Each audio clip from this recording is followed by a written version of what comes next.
She was only 18 years old, full of life, and just beginning her journey into adulthood. But one night, what started as an ordinary party turned into a nightmare, ending in betrayal, cruelty, and tragedy.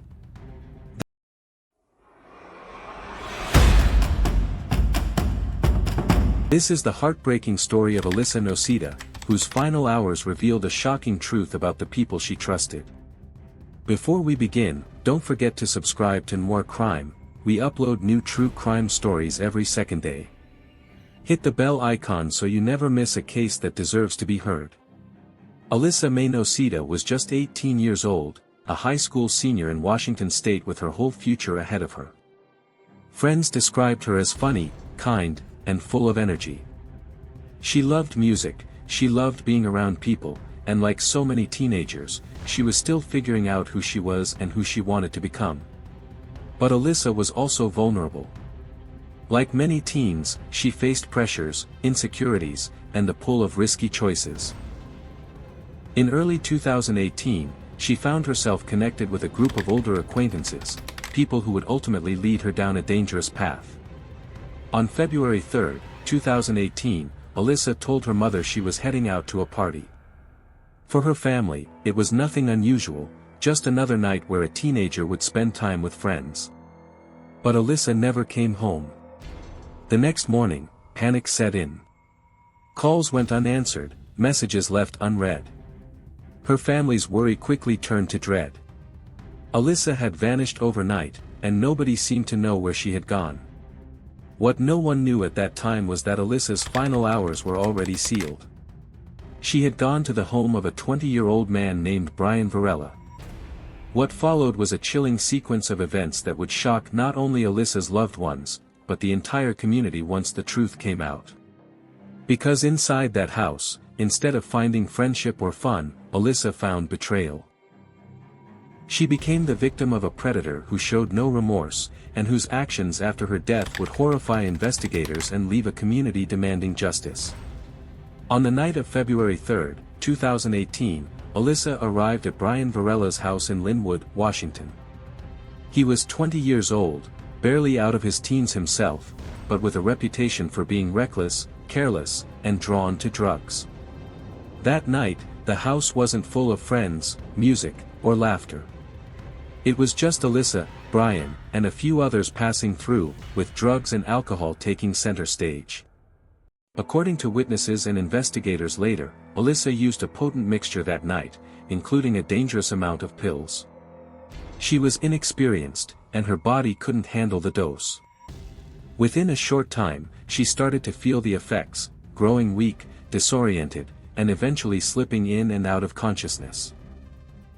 This was the critical moment, the point where someone should have stepped in to help, to call for medical attention, to save her life. But that's not what happened inside Brian Varela's house.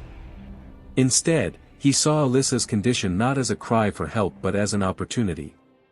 While Alyssa was unconscious and unable to respond, Brian crossed a line that can never be undone. He violated her, later bragging to friends in disturbing detail about what he had done. At one point, he even sent messages and photos over Snapchat, mocking her condition and treating her suffering as if it were entertainment. By the time Alyssa's body stopped responding completely, hours had passed. She lay there, motionless, as Brian ignored every sign that she needed urgent medical help. To him, this wasn't a life hanging in the balance, it was something to hide.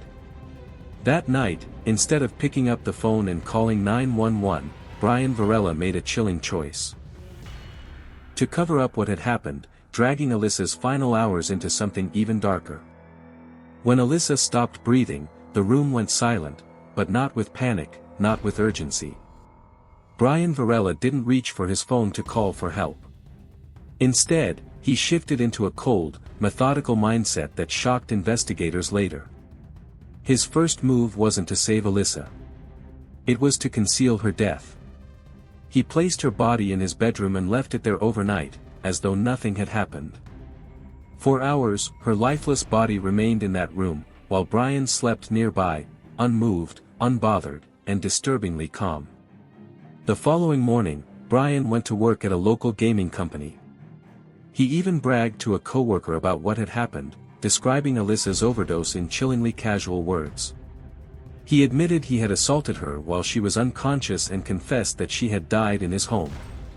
He told his coworker that he needed to get rid of her body before anyone found out. By this point, his priorities were clear: protect himself, no matter the cost. He returned home and placed Alyssa's body into a plastic crate, one far too small and degrading for a young woman who deserved dignity. That crate was hidden in his mobile home, with plans to dispose of it later. But Brian didn't stop there. Investigators later found that he had gone through Alyssa's phone, erasing messages and trying to wipe away any evidence of their conversations. He even updated her social media, attempting to make it look like she was still alive. Each action was calculated, as if he thought he could outsmart everyone: her family, the police, and the truth itself. What he didn't realize was that his own arrogance, and the careless words he shared with others, would soon unravel the cover-up he thought was foolproof. Didn't take long for cracks to appear in Brian Varela's plan. The very coworker he had bragged to couldn't shake the horror of what he'd heard. That person contacted the authorities, giving them the first lead in what would soon become a murder investigation. Detectives quickly obtained a warrant and went straight to Brian's home. What they found inside was chilling. In one of the rooms sat the plastic crate Brian had used to conceal Alyssa's body. The discovery confirmed the coworker's disturbing account. The investigators also uncovered Alyssa's phone, which Brian had tampered with. Though he thought he had erased crucial evidence, forensic experts were able to recover deleted texts and data. Those messages painted a clear picture of the hours leading up to Alyssa's death. They showed her vulnerability, her trust, and how Brian had taken advantage of that trust in the worst possible way. Friends of Brian came forward too.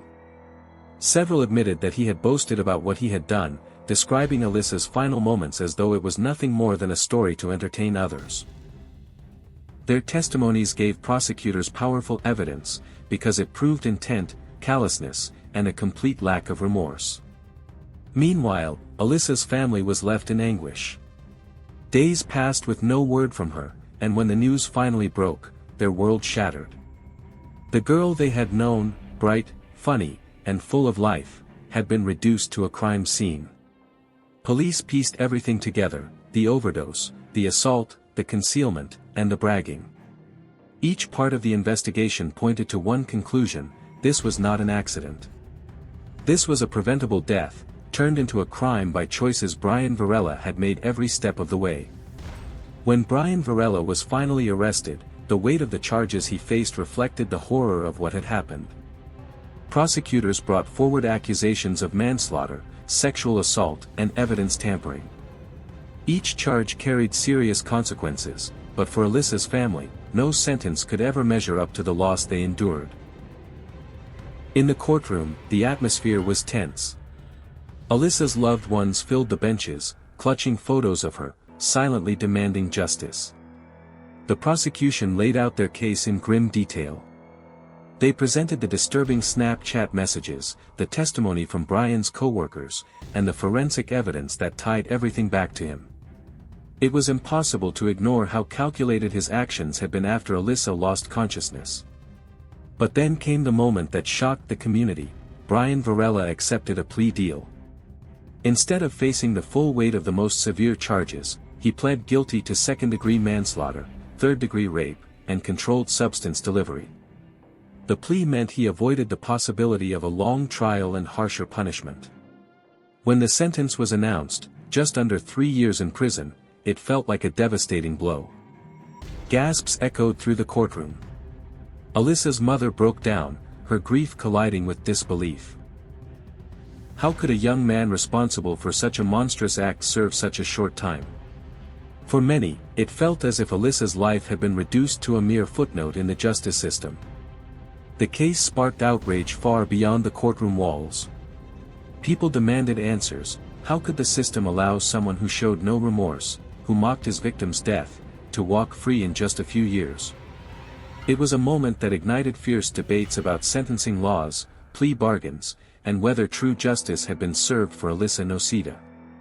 The sentencing of Brian Varela left Alyssa Nocita's family and community stunned. For them, the pain was not only in losing Alyssa but in witnessing how little time her killer would spend behind bars. Her mother, devastated yet determined, spoke out about the injustice. She described her daughter as a bright, loving teenager with dreams and potential, reduced to a victim of someone else's cruelty. Community members rallied around the family. Candlelight vigils were held in Alyssa's honor, with friends and neighbors demanding stronger laws to prevent such lenient sentences in cases involving sexual assault and overdose deaths. The outrage was not just about Brian's actions, but about a legal system that many felt had failed to protect victims and their families. Advocates began pushing for reforms, calling attention to the dangers of drugs like Xanax when abused, and the responsibility of those who exploit vulnerable individuals. Alyssa's story became a painful reminder that behind every headline is a real person, a daughter, a friend, a life that mattered. For Alyssa's peers, the tragedy was deeply personal. Many struggled with the knowledge that someone their age could treat life so casually. Social media filled with tributes, pictures, and memories of Alyssa, but also with anger directed at the man who took her future away. Even after Brian Varela served his time and was released, the case continued to cast a shadow. To Alyssa's family, his freedom was a constant reminder of the system's shortcomings. To the wider world, her story stood as a warning, about predators hiding in plain sight, about the dangers of substance abuse, and about how easily justice can slip through the cracks. Alyssa's name, however, did not fade. Her memory became a call for change, ensuring that her story would not be forgotten. The story of Alyssa Nocita is one of heartbreak, injustice, and unanswered questions. A 17-year-old girl full of dreams walked into what she thought was just another night with friends, only to lose her life in the most tragic and degrading way. What makes this case so haunting is not only the crime itself but the way the system handled it, how a life was cut short, and yet the punishment did not seem to fit the crime. Her mother's tears in that courtroom spoke for countless families who have been let down by legal loopholes and plea bargains. Alyssa's death revealed how fragile justice can be, and how sometimes, even in the face of undeniable evidence, the outcome can feel devastatingly unfair. But Alyssa's story must not be in vain. It is a reminder for us to look out for the vulnerable around us, to speak up when we see signs of danger, and to demand accountability from those in power. Every young life matters, and every victim deserves a voice. Here, on this channel, we tell these stories not only to remember the victims but to spark conversations that can lead to change. Because silence only protects the guilty, while truth honors the lost. If Alyssa's story moved you, make sure to subscribe to More Crime, where we share new true crime videos every second day. Hit the bell icon so you never miss an upload, and share this video to keep Alyssa's name alive. Together, we can ensure that her story, and the stories of others like her, are never forgotten. Justice may have failed Alyssa, but her memory lives on through all of us who refuse to let her voice be silenced.